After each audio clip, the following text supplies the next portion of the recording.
Umar Uthman warra gurguddaa kana barsiisi ani waa tokko isin fayyaduu hin danda'u nabiyyi waahii samaa irraa waahii itti bu'u an isin fayyadus isin miidhus hin danda'u jedhi barsiisi rabbi kun egaa rasuulli fayyadne egaa rasuulli miidhaa namarraa deebisne namarraa deebisane namni deebisu kun jiru rabbii malee jechuudha nabiyyiin sallallahu alaihi wasallam akkasittiin bootaa sadii keessatti quraana keessatti qul laa amliku li nafsi naf'an walaa darra kana jedhiin ummata keetiin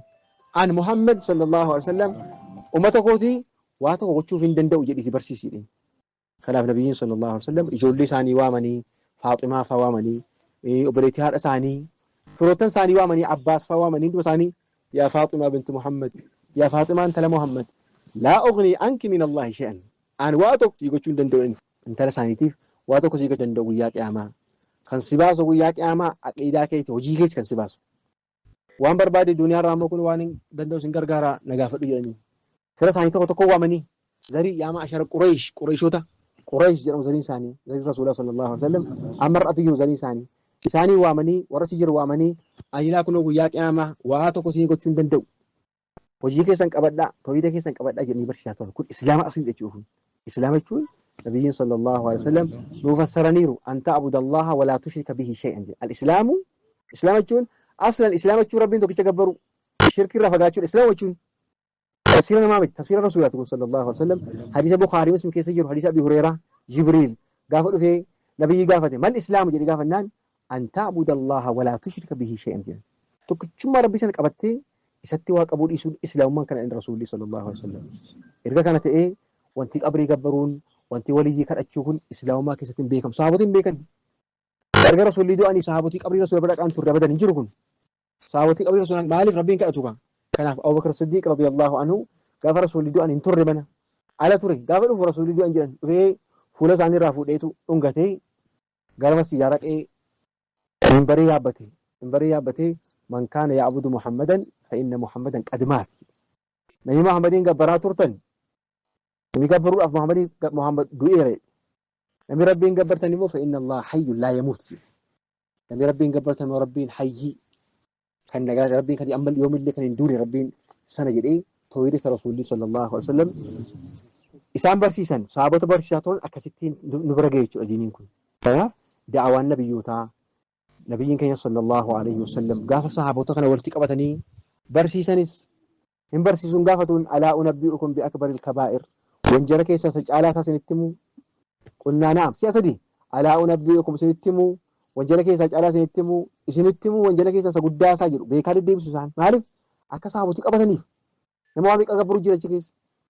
garuu sahabotii kana qabatanii kun bira ga'e waggaa 1400 booddee jechuudha qabsiisanii nabiyyiin sallallahu alaihi wasallam Bukhaarii keessa jiru hadiisi kun hadiisi Abii Bakraa Bukhaarii Muslim keessa jiru muttafaq alii kan ta'e keessatti jechuudha alaa unabbi'ukum bi akbaril kabaa'ir qulna balaa yaa rasuulallah al ishraaku billah jedhu rabbitti waa qabu jedhan rabbitti waa qabnaan islaamummaan namatti jala badu wanjala gurguddaa keessa inni guddaan duniyaa akhiraa nama jala baduuf rabbitti waa qabuudha jedhan isa booddee hojii oqooqul waalideen abbaaf haadhatti immoo khayrii ooluu dhiisu abbaaf haadha arrabsu abbaaf haadhatti waan hin taane deebisuu jechuudha kun immoo shirkiitti aanee wanjala guddaan kana sadaffaan immoo waqawlu zuur haasaa sobaa misikirii sobummaa kun sadan waan hundumaa keessaa isa guddaa caala jechuudha ammallee gaafa Abdullahi ibn Mas'uud yaa Rasuulallah sallallahu alaihi wasallam ayyu dhanbi inda Allahi a'zam wanjala keessaa caalaan isa kam jedhee gaafannaan an taj'ala lillahi niddan wa huwa khalaqaka jedhan rabbitti waa qabu atuunni si uume jiru rabbi si uume kana isatti waa qabu kun wanjala isa guddaa isa wanjala hundumaa kan caalu isa kana jedhanii si uume ka'ee rabbiin isatti moo waa qabu kee jedhanii rabbitti waa qabu jechuun atuunni si khallaqee si razzaquu si nyaachisuu si obaasuu waan barbaanne irraa atu nyaannu atu kun qilleensa qanitti siya tokko siya meeqa kan nuyi qilleensa beedhumu ega uumamne kaanii ega haadha keenyaa keessaa baanee kaanii amma har'aatti siya meeqa afuuri kun kan baatee dhuftu kun amma humna barbaadu humnaan miti rabbiin akkasitti uume mbaa qilleensi mbaa qilleensa dhufa sombi kun ina fufamaa gadi qilleensa gadi baasaa kan biraa fudhata funyaaniin afaaniin godhe rabbiin kanaaf ofii anfusikum afalaa tubsiruun jedha nafsee keessan kana ilaaltanii jedha nafsee keessan kana ilaaltanii nan gabbartanii jedha rabbiin akkamitti namitti waa qabdu nafsee masaa kana nami ilaali akkaataa inni itti nyaatu akkaataa itti dhugu wanti inni nyaatu kun immoo karabbiin kana keessaa kun takkaa namni waan nyaatu sagalee isaa dhagee jira takkaa waan nyaatu sagalee isaa dhagee gaafa inni miicos keessa gaafa inni as keessa gaafa inni daaku akka baabura guddaa as keessa kaa'ee rabbiin waan itti gadi argamu kana waan fedhe ta'u rabbiin dandeessisee nyaata kana kan itti atuuniin godda'amin maali atumma rabbiin kan sagalee isaa dhossee akka inni adaanuun gooneef jechuudha. Kan akkasitiin ilma namaa kana waan nanna keenyaaf ta'u dhiigas akka ta'uu danda'u dhiiga kan bo'uun dura jiraatu immoo akkasitti rabbiin qassamee bootaa isaa akka kaa'ee fi onneen kun si'amee qarkutti qaliitti daqiiqaa tokkotti si'amee qarkutti namaa kun jechuudha. Dhiigii kun dhiigii kalee keessaa bahu qalbiin turfee qalbiin kun immoo kan sammuu keessatti dhiiga qanitti meeqa deebi'a. Warra makalee isaanii dhukkubee mana keemii jiran nama meeqama tormeetti si'a sadii si'a afur kan amma amiicamu maashiniin amiicamu yeroo ammaa kana jechuudha. Kun amma hundumtuu rabbiin ni'imaa kana nu keessa kaa'ee hundumsaa kan inni agarsiisu afalaa tubsiruun. Ni'imaan isinitti oole kana ilaaltanii nan gabbartanii hal min khaaliqin ghayrullah yarzuqukum min as-samaa'i wal ard. Ana malee wanti namni tole isinii oolu jira rabbiin. Wanti amma ilaalamu kun wanti isin asitti facaastanii rabbi isinii biqilchu kana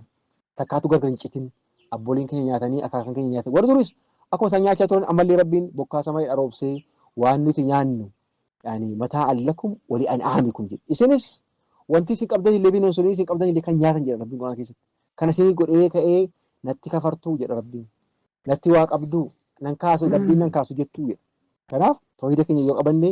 wallaahi ibnu qorri ulamootii warri tawhiida kana qur'aana hadiisa baran famastudfi'at ash-shiddatu bimithli tawhiid jedhu. Ash-shadaa'id rakkinni nama duniyaatti nama argatu tawhiidaa malee hin deebi'u jedhu. Duniyaarraa balaan namatti dhufu tawhiidaa malee hin deebi'u jedhu. Rabbiin qur'aana keessatti kan qurxummii keessa seenee qurxummii keessaa bahuu dadhabee maal jedhe inni yaani laa ilaaha illaa anta subhaanaka inni kuntu min adh-dhaalimiin jedhe. Tawhiidaan wakazaalika